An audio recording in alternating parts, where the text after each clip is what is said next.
It's the 28th day of February 2015. This is KTN Weekend Prime from wherever you are watching us from online, www.ktnkenya.tv. We thank you so much for joining us. These are the top stories tonight. My name is Yvonne Okwara Matole. Now, the Jubilee Allaiance Party has agreed to support the motion to have the 2017 general elections held in December and not August as stipulated in the Constitution. However, the Alliance says the government must then extend the tenure of independent electoral and boundaries commissioners. Confusion reigns on the lifespan of the electoral agency IEBC. Court and Jubilee Alliances have locked horns on whether or not to extend the tenure of the electoral body beyond November 2017 when its term expires. If you do elections in August 2017, the danger we fall into is this, that if there is to be a runoff, there will be no commission to do a runoff, because the term of the current commissioners expire on the 9th of November. The argument on the fate of IEBC stems from a bill tabled by the Ugenya Member of Parliament seeking a constitutional amendment to push the election date from August to December 2017. The MP says an August election will disrupt the school calendar and the country's budgetary making process. However, members of the Jubilee Party maintain that a new team of IEBC Commissioners will not be able to handle a general election of that magnitude just a month after appointment. I want to sound an alarm to my colleagues in the court coalition. You can use every trick in the book, including changing the election date.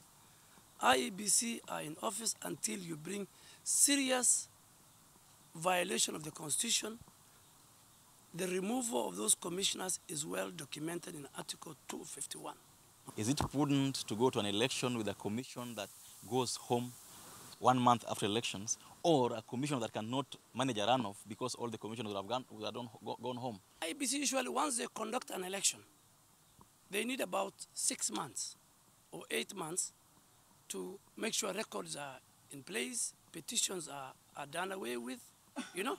So they can't get more than an extension of 1 year. Duale accused members of the Court Alliance for allegedly harboring sinister motives in their quest to push the election date. The Court Coalition has persistently engaged in a campaign to push for the removal of the current commissioners from office, citing a number of reasons which include allegations of being biased and corrupt. Catherine Omwando, KTN. The government now plans to register all illegal firearms in the hands of civilians in a move aimed at taming banditry and cattle rustling amongst pastoralist communities.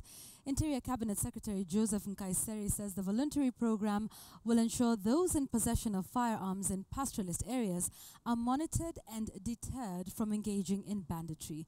Nkaissery also disclosed that the government would introduce new laws to make cattle rustling a capital offence. At the Kikorok Lodge, Masai Mara in Meru County, is where Deputy President William Ruto met with leaders from 14 counties that are predominantly inhabited by pastoralists to find homegrown solutions to perennial conflict over pasture, watering points and livestock theft. Cattle rustling, a cultural practice among pastoralist communities, has now changed face and become commercialized. It has now become a leading source of insecurity among pastoralist communities, leaving death, destruction and displacement in the aftermath. The government has unsuccessfully carried out disarmament exercises to mop up illegal arms. However, illegal guns keep on sneaking through the porous borders from neighboring countries that have been ravaged by conflict. Interior Cabinet Secretary Joseph Nkaissery now wants to employ a new strategy that he hopes will reduce banditry and cattle rustling among pastoralist communities through voluntary registration of illegal firearms in civilian hands. We want to register all the guns. If you got a gun, you register. If you don't register a gun, that will be an illegal gun, and therefore later on we will be able to know how many guns are in the civilian hands in this country. And later on, if your community misbehave, then we know where these guns are. We just come and collect them. Deputy President William Ruto says cattle rustling and banditry could have been eradicated if leaders demonstrated seriousness in the war against the vice. Even as we improve what Nkaissery is doing, making sure that we have more men, making sure that we register all the guns, making sure that every every step is taken to make sure that we deal with cattle rustling and radicalization. We must have alternative means of livelihood. We want now you to pick on those morons, quietly train them, let them live among their communities, let them have their animals, but let them now gather intelligence on some of these criminals who don't want us to move forward. We want to make cattle rustling a capital offense. Ruto says the government will soon establish a new department under the Office of the President that will focus solely on the development of marginalized areas. Patrick Amimo, KTN. The acrimony around the Constituency Development Fund CDF continues to rage on. In a fresh twist, the Parliamentary CDF Committee Chairperson Moses Lesonet now says CDF funds will be redirected to fund national projects in the constituencies. Lesonet says county governments should now take over projects that were being funded by the CDF kitty. The chair states that governors should focus on the development projects being left behind by CDF. He says as a committee, it was agreed that CDF funds will be used to build schools and hospitals that are under the management of national government. So, good afternoon. We are ready. Just a minute. Kwa upande wa magavana, kwanza tukipenda wale magavana ile kazi yao mpaka sasa hivi hatujajua faida ya ugatuzi, kwa sababu katika sehemu nyingi za kaunti zile zetu ambazo zipo utakuta asilimia karibu 80 imetumika kwa kusafiri kufanya mikutano yao, lakini sio kimaendeleo. Mpaka sasa hivi maendeleo yanaonekana mashinani ni maendeleo kupitia kwa CDF. It's a little bit hypocritical for governors to come and say that they should control CDF. Let them first of all show us what they have done with their money before they come to look for CDF. CDF will continue to flow direct to constituencies to focus on those activities of national government at the constituency. We have 12 months to put that into legislation, but we are going to start the practice now, focusing on activities of national government at the constituency as we fine-tune the legislation in the next 2 months. All right, let's go to Baringo County now, where tension is rife as thousands remain homeless after being displaced from their homes by nomadic pastoralists believed to be from Pokot East. The families, mainly from the Tugen community, have for the last 2 months been forced to move to the areas of Kimalel and Muchongoe near Kerio Valley. A spot check by KTN on Friday indicates that around 20 primary and secondary schools in Baringo County have been forced to close down as both teachers and pupils fear for their lives. The residents of Baringo also say their cattle have been stolen by rustlers with guns, and they want the national and county government to intervene before the matter gets out of hand.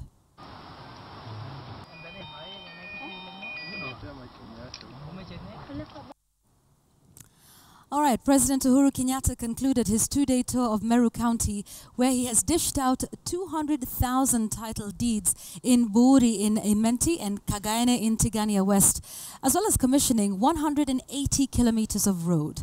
Being his first official visit since his election, Uhuru toured all the 10 constituencies of Meru County. Now, in view of the differences that have plagued the leaders of the larger Meru region, President Uhuru Kenyatta stated the need for unity of purpose at all the stops he made. Part of the tour's agenda was to sell the newly formed political vehicle that is the Jubilee Allaiance Party.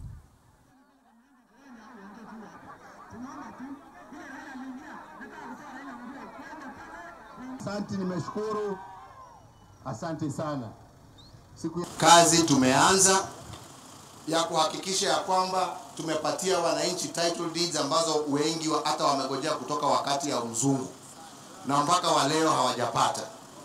Katika Tigania West constituency tayari tuko na titles 27,000 ambazo hivi karibuni zitaletwe hapa na wananchi waweze kupatiwa wakati tunaendelea kutengeneza hizo zingine.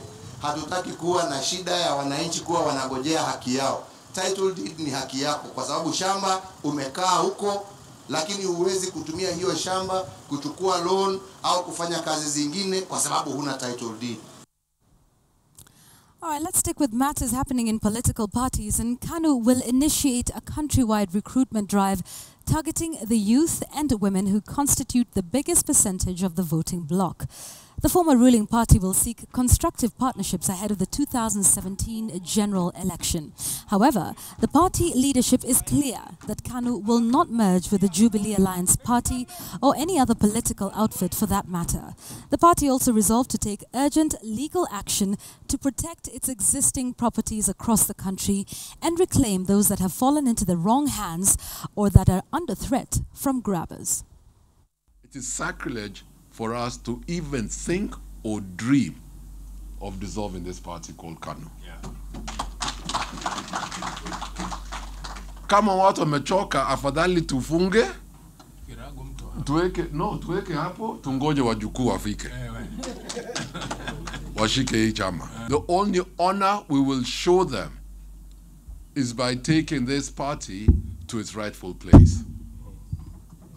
Through our zeal and through our commitment out of each one of us. So we do not expect them to extend to us a hand which has been folded into a fist.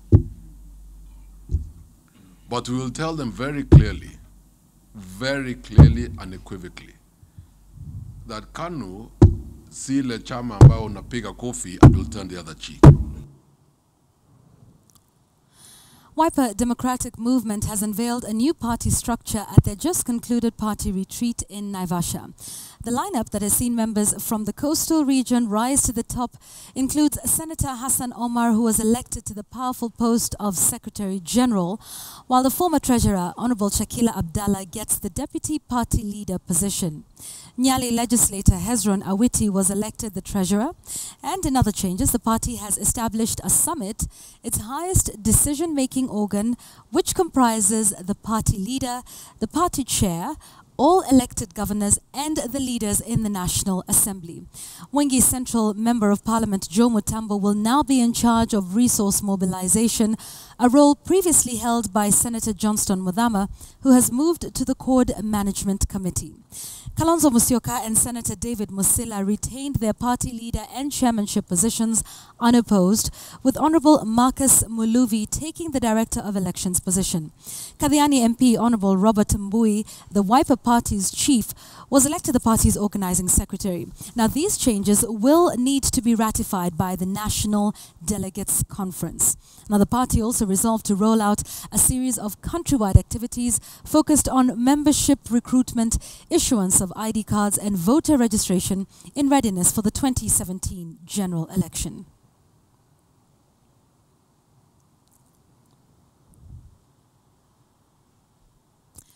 Governors from the coast regions have challenged other elected leaders to embrace the Jumuiya ya Pwani initiative, saying it is not a political vessel, but rather a conglomeration of the counties to spur development. The leaders resolved to harmonize the county's taxation regime, to eliminate double standards and to create a level business environment in a bid to attract investors to the region. The leaders have said that the high taxation levels in the coastal counties has made the region less competitive in its quest to lure traders to the region. The 6 counties Executive Committee on Finance will be required to meet and harmonize recommended levies in their respective budget proposals before presenting them to the county assemblies for deliberation. Governors from the coastal region under the ambit of Jumuiya ya Pwani made the resolution at a consultative meeting with private stakeholders to map out strategies that will anchor economic growth and development of the region. Any investor investing in Taita Taveta will come and find the same environment when they come to Kilifi. But you see, if we say because of devolution we'll be given our 6 counties, let each county do its thing, we will be creating a lot of distortion at the region. We will make it very open from the beginning that people who are having opposing views, this is the place to be, so that you can tell us, instead of this idea, let's have this particular idea. Senate Speaker Ekwe Athuro has said that as long as healthcare is devolved, it requires public-private partnerships for the dream of devolution in terms of access to medical services in the counties to be realized. The high cost of healthcare in the country is a challenge towards achieving development, as development time is hindered by the high cost of treatment.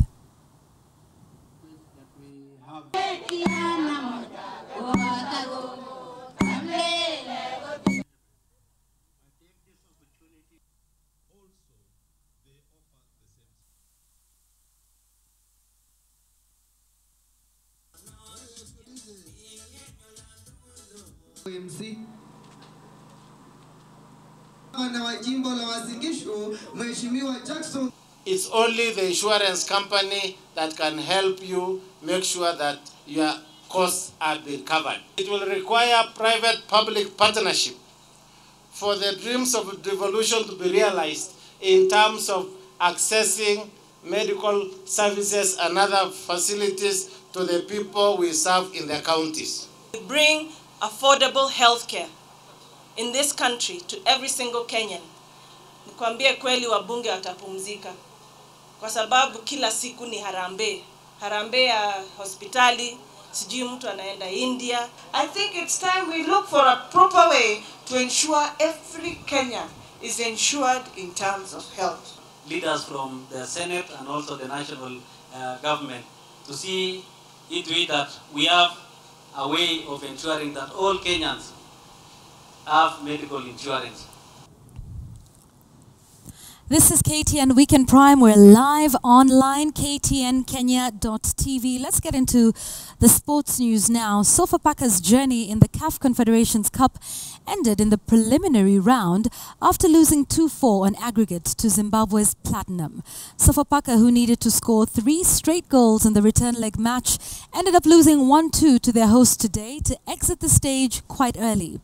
Despite Fiston Abdul Razak giving Sofapaka a lead in the 4th minute, they could not beat their hosts, who cancelled that lead and added a second to shut out any hopes their visitors had. Platinum will now play Yanga of Tanzania in the first round. The Tanzanians eliminated Botswana Defence Forces in the preliminary round, and meanwhile Gor Mahia arrived in Antananarivo this afternoon for tomorrow's Champions League return leg match against Synapse. Kogalo won the first leg by a single goal in Nairobi.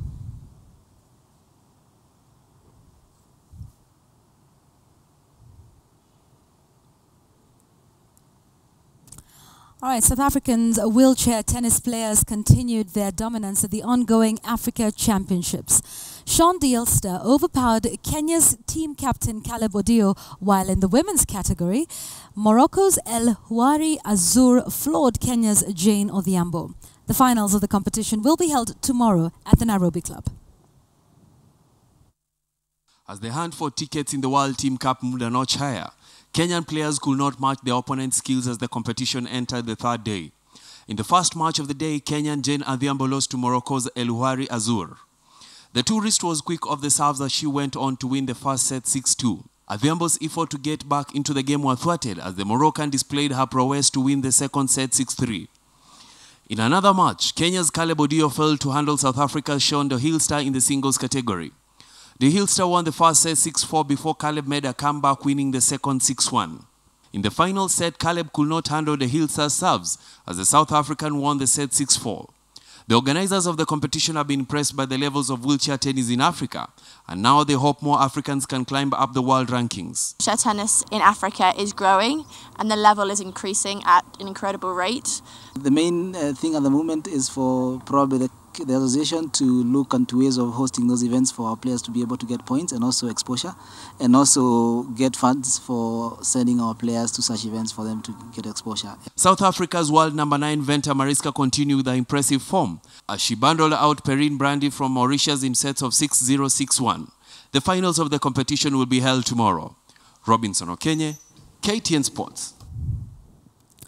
Let's move to some rugby news now. Impala Rugby Academy became the first team to qualify for the semi-finals of the Kenya Rugby Union Nationwide League as they narrowly edged Eldoret RFC 17-12 at the Impala grounds. Impala took a 5-0 lead after 14 minutes through Kelly Atuke's try. Moments later, Patrick Mutuku stretched the lead to 12-0 to give the Ngong-based side a firm grip of the clash. Impala's lead did not last as the visitors pulled one back to make matters 12-5. The visitors continued to threaten and their efforts paid off as they made 3 points to make matters 12-8. James Nya put Eldoret FC in the lead for the first time as his try gave them a 15-12 lead. Kelly Atuke was the saviour for Impala as he made a try in the dying moments of the game to secure a 2017 victory and a place in the semi-finals.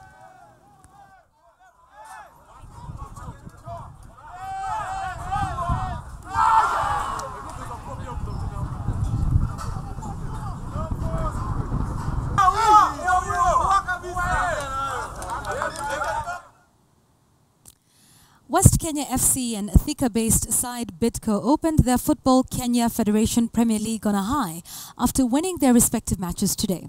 West Kenya bagged 3 points after beating the visiting Kariobangi Sharks 2-1 at the Buhungu Stadium.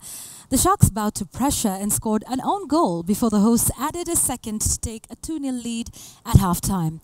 The tourists pulled one back 20 minutes after the restart.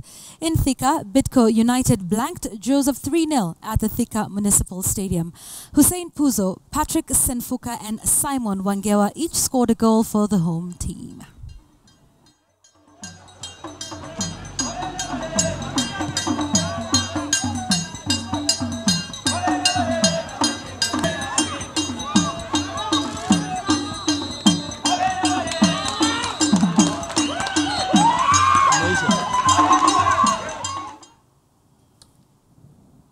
And those are your updates at this hour. We thank you for watching. Remember to keep it ktnkenya.tv for more news updates. KTN Online. My name is Yvonne Okwara Matole. We'll see you again next time.